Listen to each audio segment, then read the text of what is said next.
चलिए आज हम लोग जानेंगे क्वाड्रेटिक इक्वेशन यानी द्विघात समीकरण के मूल किस तरीके से निकाले जा सकते हैं। तो मूल निकालने की बहुत सारी विधियां होती हैं, फॉर्मूला बेस्ड भी है और मैं आपको यहाँ पे कंसेप्ट भी बताने वाला हूँ। टोटल 4 या 5 तरीके से हम लोग आपको बताएंगे, ठीक है। कंसेप्ट में टोटल 4 या 5 कंसेप्ट आपको दूंगा, जो भी आप पसंद करें आप उससे बना सकते हैं।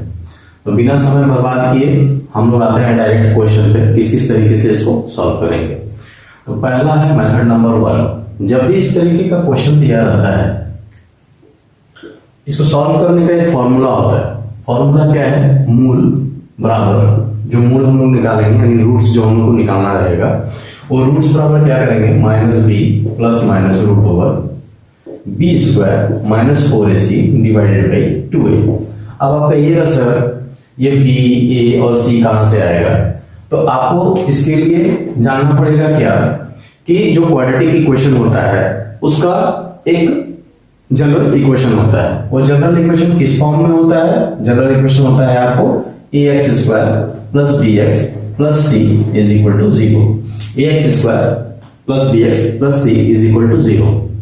जो भी आपको इक्वेशन दिया रहेगा एग्जाम में, उसको आपको क्या करना है? जस्ट इससे कंपेयर करना है, और जैसे ही आप कंपेयर कीजिएगा आपको निकल जाएगा, क्योंकि एक्स स्क्वायर के साथ में ए है तो आपको इक्वेशन में देखना है कि एक्स स्क्वायर के साथ में क्या मल्टीप्लाई है, ठीक है। तो एक्स स्क्वायर के साथ में क्या मल्टीप्लाई है? तो 1 मल्टीप्लाई है, यानी हम लोगों को ए बराबर क्या मिल गया? 1। एक्स के साथ में क्या मल्टीप्लाई है? 7 मल्टीप्लाई है, तो बी बराबर मिल गया 7। और c की जगह पे क्या है? देखिए 10 है, तो हम लोगों को c की जगह पे 10 मिल गया। ये फाइनली हम लोगों को मिल गया a b और c, ठीक है, फॉर्मूला से सॉल्व करने के लिए। अब जैसे ही फॉर्मूला पे हम लोग पुट करेंगे तो -b यानी -7 plus minus root over b square minus 4ac that means 49 minus 4 into 10 into 1 यानी 40 divided by 2a, 2 into a यानी 1। अब देखिए -b plus minus root over जैसे ही सॉल्व कीजिएगा 9 आएगा, ठीक है। और 9 का हम लोग जानते हैं 3 होता है, ठीक है। 9 जो है वो 3 का होता है।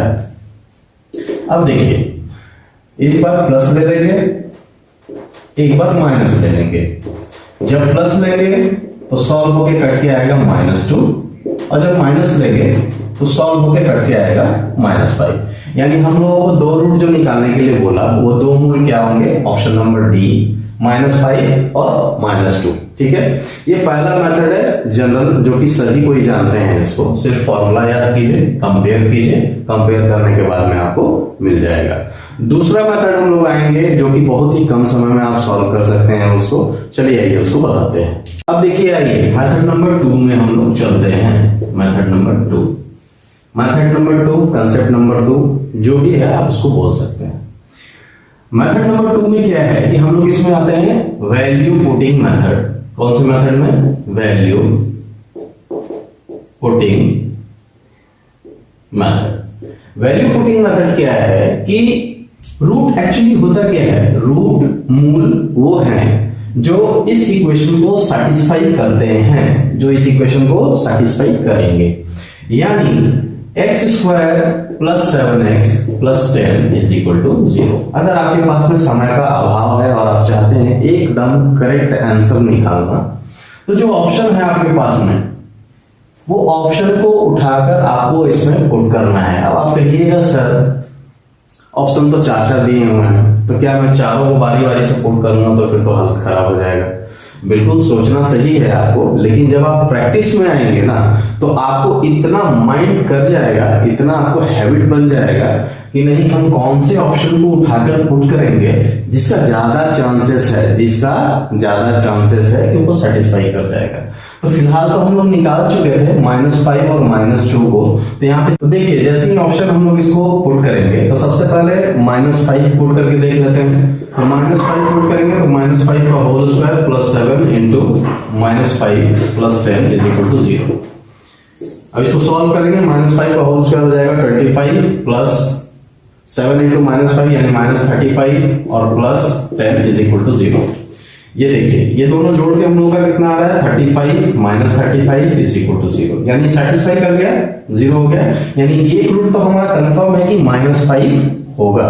अब दूसरा रूट उसी तरीके से हम लोग सॉल्व कर लेंगे, यानी पुट करके देख लेंगे, वैल्यू पुटिंग मेथड इसी को कहते हैं। -2 जैसे ही पुट करेंगे तो -2 का होल स्क्वायर -14 हो जाएगा, डायरेक्ट मैं कर दे रहा हूँ, प्लस 10 = 0। ये 2 दूनी हो गया 4, -14 प्लस 10 बराबर 0। ये देखिए 14 - 14 बराबर 0 आ गया, सेटिस्फाई कर गया।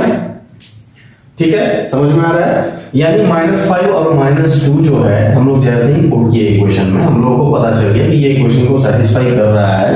दैट मींस ये मेरा मूल है। तो ये हो गया मेरा method number 2। Method number 2 that means value putting method. ठीक है, अब हम लोग आते हैं मेथड नंबर 3, किस तरीके से और इसको सॉल्व किया जा सकता है। ठीक है, चलिए अब आते हैं मेथड नंबर 3 में। ठीक है, मेथड नंबर 3 जो है वो थोड़ा बेसिकली हम जा रहे हैं डीप में। ठीक है, और ये डीप जैसे ही आप जानिएगा, दुनिया का कोई भी क्वाड्रेटिक इक्वेशन आएगा आप उसको इजीली सॉल्व करके, क्योंकि कॉन्फिडेंस लेवल बढ़ जाएगा ना कहीं कि हाँ हमको और भी मेथड्स मालूम है, जहां पे वैल्यू पुटिंग मेथड सेटिस्फाई नहीं कर पाए। एक्चुअली सब जगह करता है, उसके लिए बहुत ज्यादा प्रैक्टिस चाहिए होता है। चलिए समय खराब नहीं करते हैं, मेथड नंबर 3 में आते हैं। मेथड नंबर 3 क्या है? जब भी कोई जनरल इक्वेशन दिया जाता है क्वाड्रेटिक का, ध्यान से सुनिएगा हर एक बात को। ax² + bx + c जैसा हम पहले ही बता दिए। अब इसका 2 मूल होता है, यानी 2 रूट होता है, अल्फा और बीटा।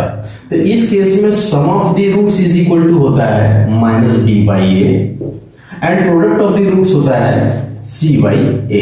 ठीक है, और a b और c हम लोगों को पहले ही फाइंड आउट हो चुका है कि a बराबर हम लोग निकाल लेते हैं 1, b बराबर निकाल के रख लिए थे 7 और c बराबर निकाल के रख लिए थे 10। ठीक है, अब आता है सम ऑफ द रूट्स जो कहता है कि -b/a, यानी जो भी इक्वेशन रहेगा क्वाड्रेटिक का, उसका जो मूल होगा, जो रूट होगा, वो दोनों को जब हम लोग जोड़ेंगे तो वो इसके बराबर होता है, यानी -b/a के बराबर होता है। अब देखिए alpha plus beta is equal to -b/a, यानी -7/1। 1 को हम लोग लिखेंगे नहीं, छोड़ देते हैं। दूसरा इक्वेशन क्या आता है? Alpha into beta is equal to c/a। c होता है 10 / 1। ठीक है, यहां तक क्लियर है। अब देखिए यही दोनों को हम लोग सॉल्व करेंगे। किस तरीके से सॉल्व करेंगे? अगर हमारे पास में अल्फा प्लस बीटा है तो आपको हमेशा निकालना है अल्फा माइनस बीटा। तो अल्फा माइनस बीटा कहिएगा सर कैसे निकालेंगे? तो अल्फा माइनस बीटा निकालने के लिए आपको नंबर सिस्टम का एक छोटा सा फॉर्मूला दिमाग में रखना पड़ेगा। वो फॉर्मूला क्या है? वो फॉर्मूला है अल्फा माइनस बीटा का होल स्क्वायर। ठीक है, अब कहिएगा सर ये तो हम अल्फा माइनस बीटा में नहीं पढ़े हुए हैं। बिल्कुल सही बात है, हम लोग a माइनस बी में पढ़े हुए हैं। तो a माइनस बी का होल स्क्वायर वहां पलट के पहला पन्ना आर्यस अग्रवाल जो बेसिक बुक्स है ना उसमें भी आप पलट के देख लीजिएगा तो आपको मिल जाएगा। a माइनस बी का whole square is equal to होता है a प्लस बी का whole square minus 4 times of a into B. ठीक है, अब देखिए इसी में इसको पुट करेंगे। अल्फा माइनस बीटा का whole square is equal to alpha plus beta का whole square minus 4 times of alpha into beta. हमारे पास में अल्फा प्लस बीटा भी दिया हुआ है, अल्फा इंटू बीटा भी दिया हुआ है, तो हम लोग सर पुट कर देंगे सिर्फ। ठीक है, alpha plus beta is equal to 7 का होल स्क्वायर और alpha into beta is equal to 10 है। तो ये मेरा कितना आ गया 49 माइनस 40 यानी 9 और अल्फा माइनस बीटा का होल स्क्वायर बराबर 9 आ रहा है। तो अल्फा माइनस बीटा बराबर प्लस माइनस 3। समझ में आ रहा है? इतना तक समझ में आ गया। अब देखिए अल्फा माइनस बीटा को सिर्फ पकड़ेंगे, अल्फा प्लस बीटा को पकड़ेंगे और अल्फा इंटू बीटा को पकड़ेंगे और हमारा आंसर आ जाएगा। ठीक है, तो देखिए हमारे पास में क्या क्या था? अल्फा प्लस बीटा बराबर -b/a यानी -7 था, अल्फा इंटू बीटा 10 था और हम लोग फाइंड आउट करके निकाले थे अल्फा माइनस बीटा बराबर प्लस माइनस 3। अब इन दोनों को सिर्फ सॉल्व कर लेंगे। क्या है, एक बार प्लस ले लेंगे, एक बार माइनस भी लेके देख लेंगे। Alpha plus beta is equal to -7 और alpha minus beta is equal to 3। ठीक है, ठीक है। अब जैसे ही इसको पकड़ रहे हैं आप देखिए बीटा के साथ में beta cancel, 2 times of alpha is equal to -4। क्यों -4? -7 प्लस 3 ये -4 होता है। तो अल्फा इज इक्वल टू क्या निकला हमारे पास में? -2। ठीक है, alpha into beta is equal to क्या, sorry alpha is equal to क्या निकला? -2। अब ये -2 को हम किसी एक में भी पुट कर देंगे तो हमारे पास में आ जाएगा कि alpha plus beta is equal to -7 है, -2 plus B beta is equal to -7, beta is equal to -7 plus 2 यानी -5 आ गया। दो रूट हमारे पास में -2 एंड -5। अब बहुत लोग कहेंगे क्या कि सर आप तो सिर्फ वो वाला पकड़े, प्लस वाला ले माइनस वाला भी लेके आप देख लीजिए क्या है, alpha plus beta is equal to -7, और जब माइनस वाला हम लोग पकड़ेंगे तो alpha minus beta is equal to -3। Same इधर कट जाएगा, 2 times of alpha is equal to ये माइनस माइनस प्लस 7 और 3 10, अल्फा इज इक्वल टू -5 आ गया, अल्फा इज इक्वल टू -5। और जैसे ही ये अल्फा इज इक्वल टू -5 किसी में भी पुट कीजिए, इसमें पुट कर दीजिए, इसमें पुट कर दीजिए, वो आना ही है। तो अल्फा इज इक्वल टू -5 हम अब यहाँ पुट करके देख लेते हैं, into beta is equal to 10, then beta is equal to 10 by -5 cut जाएगा तो ये हो जाएगा -2 आ गया। अल्फा और बीटा -5 -2 यानी ऑप्शन में आप ये बताइए कि -5 -2 दिया रहता या -2 और -5 दिया रहता, ये दोनों ही ऑप्शन सही हो जाता, लेकिन ऐसा कभी करेगा नहीं। आइदर या तो -5 -2 देगा या -2 -5 देगा। समझ में आ रहा है? ये हमारा मेथड नंबर 3 कंप्लीट हो गया। ठीक है, अब लास्ट जो मेथड मैं बताने वाला हूं वो है मेथड नंबर 4, जिसको यूनिवर्सल मेथड बोलते हैं। यूनिवर्सल मेथड क्यों बोलते हैं, क्या रीजन है, चलिए उसके बारे में आपको बताते हैं। अब हम लोग जानते हैं मेथड नंबर 4 के बारे में। मेथड नंबर 4 को कहते हैं यूनिवर्सल मेथड। यूनिवर्सल मेथड क्यों बोलते हैं, ध्यान दीजिएगा कि ये जो मैं मेथड बताने वाला हूं, ये दुनिया का कोई भी क्वाड्रेटिक इक्वेशन आपके पास में आ जाए, अगर आपको पहला मेथड फॉर्मूला याद ना रहे, दूसरा मेथड में वैल्यू पुटिंग मेथड सेटिस्फाई ना करे, तीसरा मेथड में आपको अल्फा प्लस बीटा का होल स्क्वायर ये सब आपको मालूम ना रहे, तो चौथा मेथड से दुनिया का कोई भी क्वाड्रेटिक इक्वेशन सॉल्व हो जाएगा। ये चौथा कंसेप्ट क्या है, चलिए उसके बारे में जानते हैं।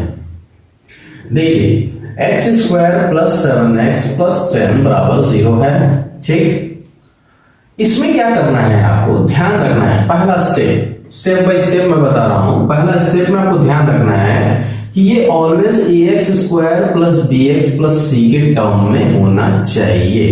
ठीक है, बहुत जगह पे आप लोग देखे होंगे कि सर आपने ये सिंपल इक्वेशन उठा रहे हैं, अगर कहीं ऐसा दे दिया तो 2x² plus 8x plus 12 is equal to 0 दे दिया, तो कुछ नहीं करना है, बस इसको खाली करना है, इस जगह से 2 को हटाना है। कैसे हटाते हैं, 2 को हटाने के लिए 2 को कॉमन कर लिया जाता है। जब कॉमन कर लेंगे तो यहां से हम लोग का 2 गायब हो जाएगा, जाहिर सी बात है यहां से भी कॉमन आएगा तो ये 4x हो जाएगा और ये 2 छक 12 हो जाएगा, यानी आपके पास में इक्वेशन अब निकल के आ जाएगा x² plus 4x plus c। तो फर्स्ट स्टेप यही होगा कि अगर इस टर्म में दिया रहा तो ठीक है, नहीं दिया रहा तो इस टर्म में हम लोग लेके आ जाएंगे। यहां पे हम लोग को दिया हुआ है, ठीक है, x² plus 7x plus 10 is equal to 0। ठीक है, ये ऑलरेडी दिया हुआ था। पहला स्टेप हम लोग पता चल गया। स्टेप नंबर 2 में क्या करना है, always pick the coefficient of x का कोफिशिएंट यहां पे कितना दिख रहा है, 7, उठा लिए। Step number 2, always divided by the coefficient of x equal to 2 से हमेशा इसको डिवाइड करना है। जैसे ही 2 से डिवाइड करेंगे, जो भी मेरे को फाइंड आउट होगा स्टेप नंबर 3 में क्या करेंगे, उसको स्क्वायर कर देंगे, तो ये 49/4 यानी 7/2 का होल स्क्वायर हो जाएगा। ये मेरा स्टेप्स कंप्लीट हुआ। स्टेप नंबर 4 से मैन कहानी यानी कैलकुलेशन शुरू हो जाएगा, यानी कंसेप्ट बस यहीं तक है, इसके बाद में कंसेप्ट नहीं है, इसके बाद में सिर्फ और सिर्फ कैलकुलेशन है। कैसे है, चलिए आपको बताते हैं। देखिए अब हमारे पास में स्टेप नंबर 3 मतलब 7/2 का होल स्क्वायर आ गया। इसको क्या करना है, जो इक्वेशन हम लोगों के पास में रहेगा, यानी ये इक्वेशन है, इसमें एक बार इसको जोड़ देना है, ये जो हमारे पास में फाइनली आया था, यानी -7/2 का होल स्क्वायर प्लस 7/2 का whole square is equal to 0। ये फाइनली हो गया। अब इसके बाद में सिर्फ कैलकुलेशन है, क्या रखना है, x² प्लस 7x यानी ये 2 टर्म को, यानी x² का टर्म को और x का टर्म को एक साथ हमेशा रहेगा, ध्यान में रखिएगा, कहीं नहीं भेजना है इसको। और इसके साथ ऑलवेज लेना है प्लस वाला पार्ट को जो हम लोग ऐड किए थे, यानी x square plus 7x plus 7/2 का होल स्क्वायर, सॉरी, प्लस बचा क्या रिमेनिंग 10 माइनस 7/2 का whole square is equal to 0। ठीक है, देखिए इसको जब देखिएगा तो आपको पता चलेगा कि ये जो है वो कंप्लीट स्क्वायर में है, यानी x प्लस 7/2 का होल स्क्वायर हो गया ये। ठीक है, और इसको जब सॉल्व कीजिएगा तो देखिए क्या हो रहा है, ये 10 माइनस 49/2 सॉरी 4, 40 माइनस 49/4, इसको जब सॉल्व करेंगे तो ये आएगा -3/2 का होल स्क्वायर, यानी 9 आएगा घट के। ठीक है, 9/4 यानी 3/2 का होल स्क्वायर और माइनस टर्म बाहर आ जाएगा, तो यहाँ पे क्या आ रहा है -3/2 का होल स्क्वायर। सॉल्व करके देख लीजिएगा, कैलकुलेशन बहुत बड़ा चीज नहीं होता है। यानी हमारे पास में अब जो आ रहा है वो देखिए क्या आ रहा है, x प्लस 7/2 का होल स्क्वायर माइनस 3/2 का होल स्क्वायर बराबर 0। ठीक है, अब ध्यान से देखिए कि ये क्या है। अगर थोड़ी देर के लिए दिमाग में रखें ये a, थोड़ी देर के लिए दिमाग में रखें ये b, तो हम लोगों को देखने मिलेगा कि ये a square minus b square के टर्म में है, और a square minus b square बच्चा बच्चा जानता है a प्लस b और a माइनस b, ये होता है। ठीक है, अब देखिए 7 और 3 10, 2 कैल्शियम 2, क्या आ रहा है x प्लस 10/2, और ये सॉल्व करेंगे तो x plus 4/2 is equal to 0। 2 बचे 10, 2 दूनी 4, x plus 5, x plus 2 is equal to 0, x is equal to -5 and x is equal to -2। यही हो गया इसका रूट्स। आया था हम लोगों का -5 एंड -2, ऑप्शन नंबर डी। ठीक है, इसको कहते हैं यूनिवर्सल मेथड। फिर से एक बार रिकॉल करते हैं, आपको बता देते हैं। सबसे पहले इसको ax square plus bx plus c के टर्म में लाना है, दिया है तो बहुत अच्छी बात है। a b c वहां से निकाल लेंगे। स्टेप नंबर 1 में always pick the coefficient of x, always divided by 2, कोई चेंजिंग नहीं करना है। ऑलवेज उसको स्क्वायर कर लेना है, स्क्वायर करके रख लेना, और जो भी आएगा इक्वेशन में एक बार जोड़ देना है और एक बार घटा देना है। जैसे ही जोड़ेंगे घटाएंगे, ये दोनों स्टेप x स्क्वायर और x का टर्म एक साथ रहेगा, और जो जोड़े हुए हैं उसमें पॉजिटिव वाला पार्ट को हमेशा लेकर वो मेरा एक स्क्वायर टर्म हमेशा देगा। स्क्वायर टर्म कभी ऐसा नहीं होगा, कभी भी ऐसा नहीं होगा। आप हर एक क्वेश्चन को ट्राई करके देख लीजिएगा, और इसको जब सॉल्व करेंगे तो ये भी मेरा पैटर्न बन के आएगा, a square minus b square का पैटर्न बन के आएगा जो यहाँ पे बन के आया था। और इस तरीके से सॉल्व करके हम लोग इसको रूट को निकाल सकते हैं। तो ये टोटल क्वाड्रेटिक इक्वेशन को मैंने 4 तरीके से आप लोगों को बता दिया। उम्मीद करता हूँ पसंद आया होगा, और अगर पसंद आया होगा तो हमको भी थोड़ा सा खुशी दे दीजिएगा, लाइक कर दीजिएगा वीडियो को।